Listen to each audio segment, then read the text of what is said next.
Hello everyone, welcome to HIM. This is a continuation of our lecture. But if you would please,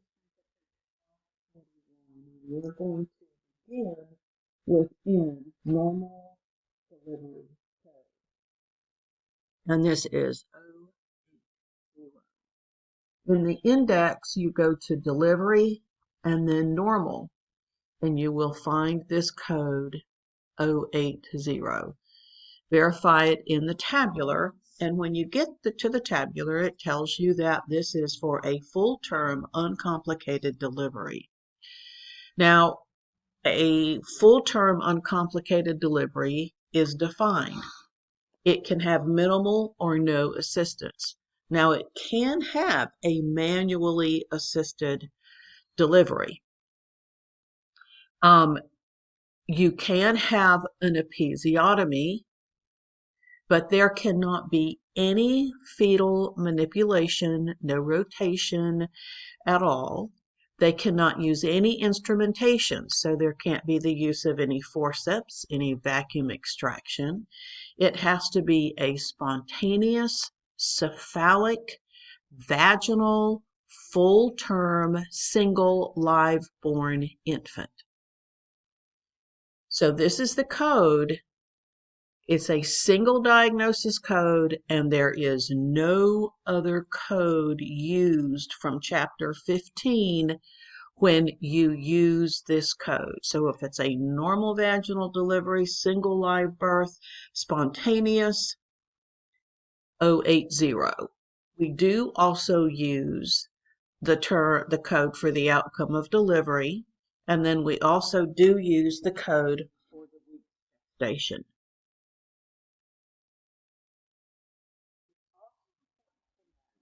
That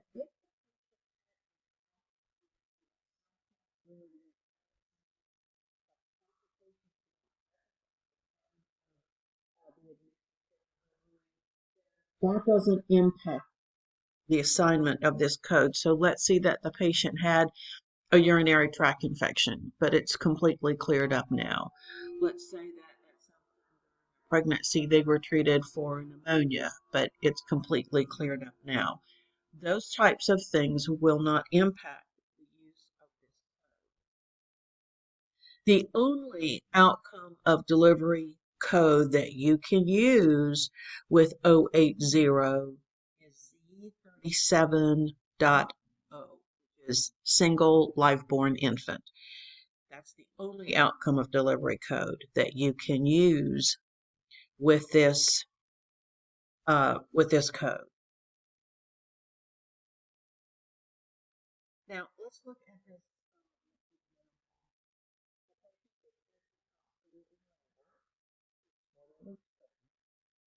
She had a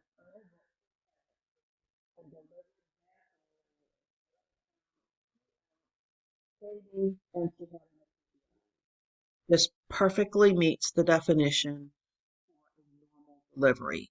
So we would be assigning the code 080. We would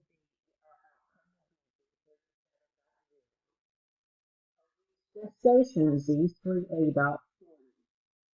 Then we would use the code to indicate that she had an episiotomy, and we've gone over that several times. Manually assisted delivery. So those are the only procedure codes that we would apply in this example. And the next one, the patient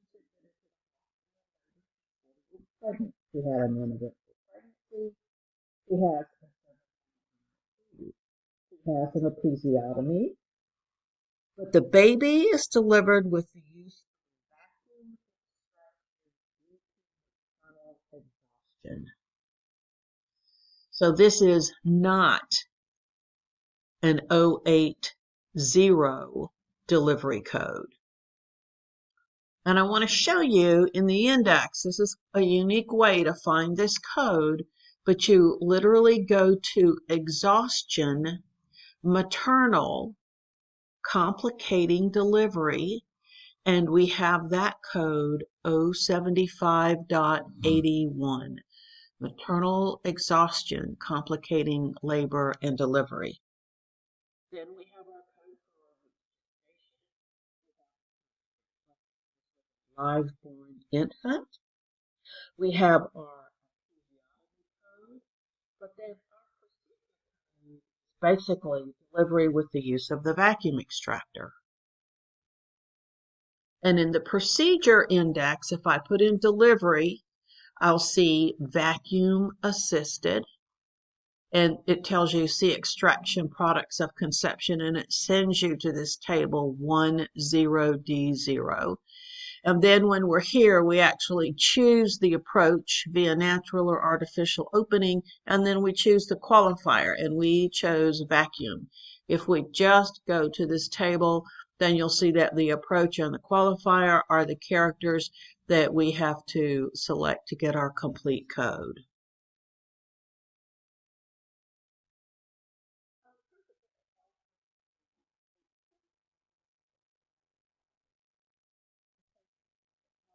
What is it? Pregnant, uneventful pregnancy, delivered vaginally, that patient had a first-degree perineal laceration that's repaired.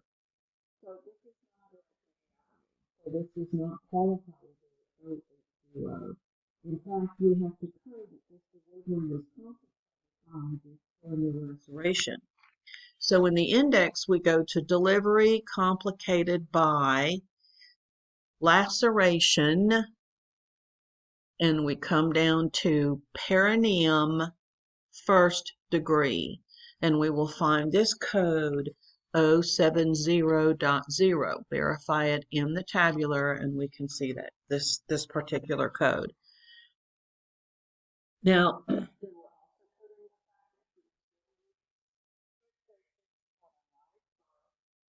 had a manually assisted delivery, and then she had a repair of this laceration. Of this in the index and the procedure index, we would go to repair skin perineum, and we would find this code 0HQ9XZZ. Now I want to show you a coding clinic, or actually from the coding handbook, the documentation about coding perineal lacerations. And this isn't covered in your textbook. Basically, when obstetrical patients experience tears during delivery, sometimes they have an episiotomy, but they continue to tear.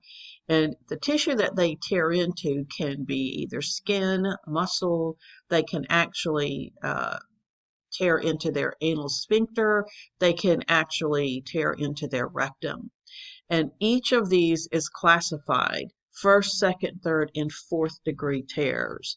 So when you're coding one of these peritoneal lacerations, you need to be aware of what the definition of that tear is. So if the obstetrician tells you that they have a third degree perineal laceration, you need to know that that means that you are going to have to code the repair of the anal sphincter. The second, third, and fourth degree repairs are all open approaches. The first degree repair is external, the others are open. The report that he dictates would definitely go into detail about what he was doing, so it shouldn't be difficult for you to determine, but he will tell you whether or not it's a second, third, or fourth degree perineal laceration, and you need to know what that means as far as coding the repair. So there's a great reference here in the coding handbook. I got to this from the tabular when I looked for delivery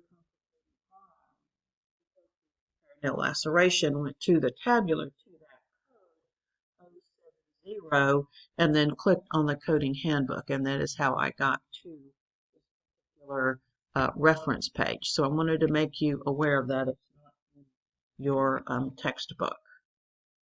Your textbook also goes on to tell you that if there's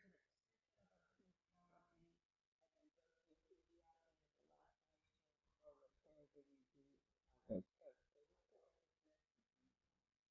the patient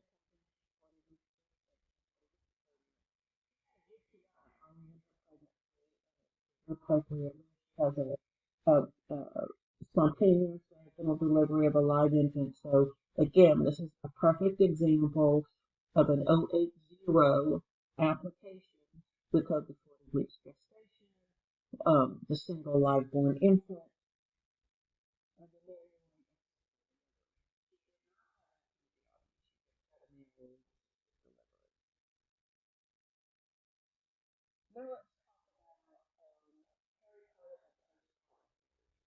and I don't think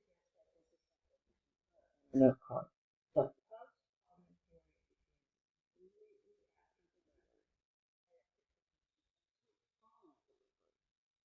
very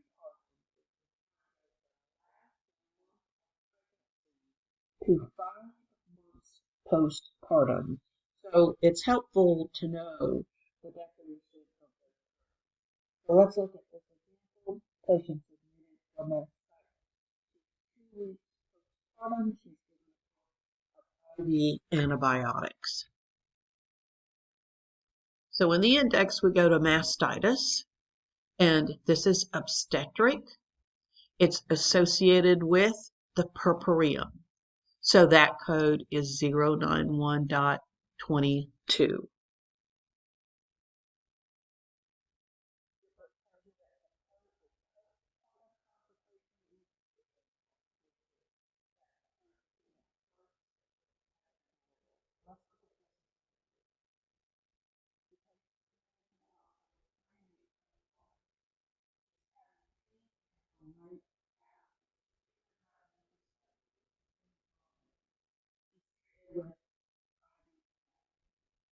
We have a postpartum complication. So in the index for the thrombosis, we're going to go to thrombosis, vein, deep. It's in her calf. We'll go to the tabular and we will choose right. So we're at I82.4Z1. To code the deep vein, because this is occurring postpartum, because purpural is also another term that is used. We go to purpural and then thrombophlebitis. And then you'll see deep. This is a deep vein, and so we will find 87.1. And that is how we get to that particular code. The next guideline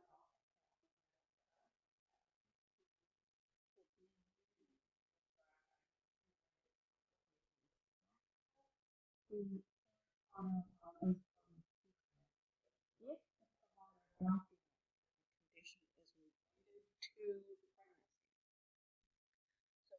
next example.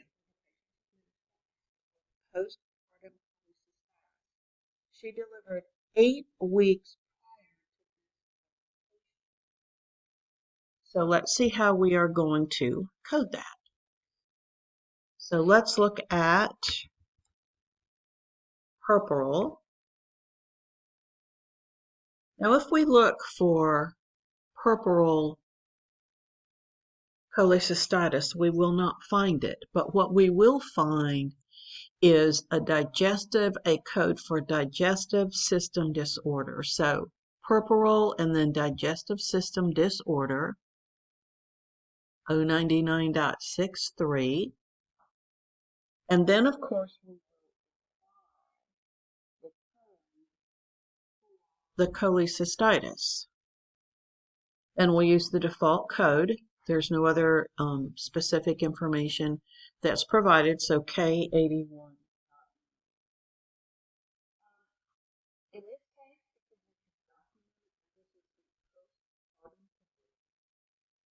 it was coded even though it occurred outside of that 6-week time period. There are those instances when a mother delivers before she gets to the hospital, and so she'll be admitted for postpartum care or observation after that delivery. So in the index, you would go to admission and then postpartum and then choose immediately after delivery.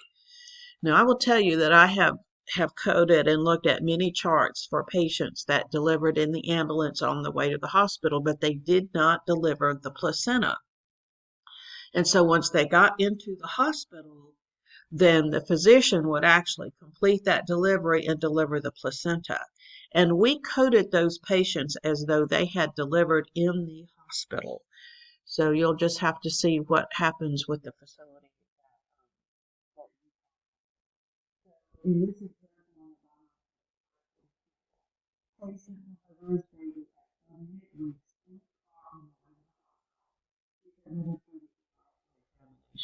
so we have that code Z. On the top of page 543, so the code for this is 0903. It's unique, and then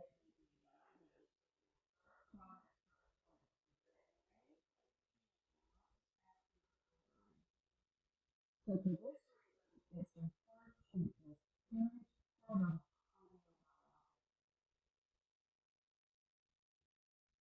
children. It is